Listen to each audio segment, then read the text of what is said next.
मोर प्रिय पिलामाने आशा करी समस्ते बहुत ही भलरे थिबो।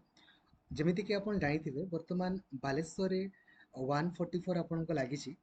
तो पिला माने बहुत ओरिड थिले कि सर बालेश्वर आमर काली परीक्षा अछि आउ सेतिरे कोन केमति कोन करिवा। तो आपन को पई ट्वीट ट्वीट को आपन को करा हितिला। फाइनली देखंतु एसएसबी तरफ रु आपन को ऑलरेडी नोटिफिकेशन को रिलीज कर दिया हला। देखंतु लेखा हिछि it is therefore clarified that the said examination shall be conducted under the direct supervision of the district administration Balestar as per schedule. Candidates can move towards their allotted center by producing their hall ticket.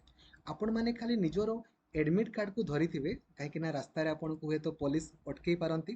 तो आपण माने निजर admit card को आपण को धरी थिबे आउ admit card को नहीं कि आपण माने जिवे परीक्षा रे किछि भी असुविधा होबनी किबा एग्जाम डेट आपण को किछि भी चेंज होबनी। देखंतु गवर्नमेंट आईटीआई बालेश्वर 900 पिलांकर पड़ीछि। केकेएस वुमेन्स कॉलेज बालेश्वर 500 पिलांकर पड़ीछि।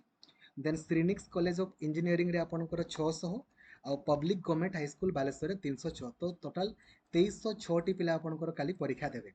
ठीक अछि तो किछि प्रॉब्लम नै। आपण माने आज भी जाई परिबे काली भी जाई परिबे खाली आपण माने निजरो एडमिट कार्ड को जेमिति धरिथिबे। एबे किछि किछि पिलांकर मनरे डाउट रहिछि कि सर हमरो एडमिट कार्ड डाउनलोड होउनी।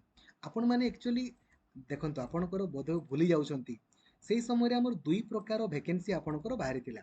जो वैकेंसी बाहरी थिला आपणकर मने थिबो मु आपनको कहिथिली जे पिला माने आपण माने दुईटा जाको पोस्ट पई अप्लाई करंतु किंतु आपण माने नाही खाली गुटे पई आपण माने लागि पडिछन। देखंतु एटा गुटे आपणकर वैकेंसी थिला।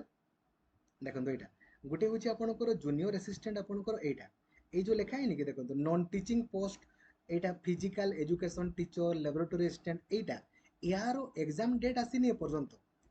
ता बाद आपणकर आउ गुटे बाहरी थिला वैकेंसी आपणकर मने थिबो आउ गुटे जूनियर असिस्टेंट एटा जो आपणकर बीएससी ऑफिस मानकरे जो बीएससी ऑफिस आपणकर थिला ए जो सीएचएससी ऑफिस थिला ए यारो परीक्षा काली आपणकर अछि।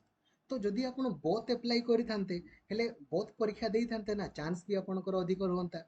आपण माने एटा अप्लाई करि नाहंती आपण माने अप्लाई करिसंती खाली एटा जो 39 टा मात्र पोस्ट थिला जो 108 टा पोस्ट थिला ताकू अप्लाई करबा कथा ना।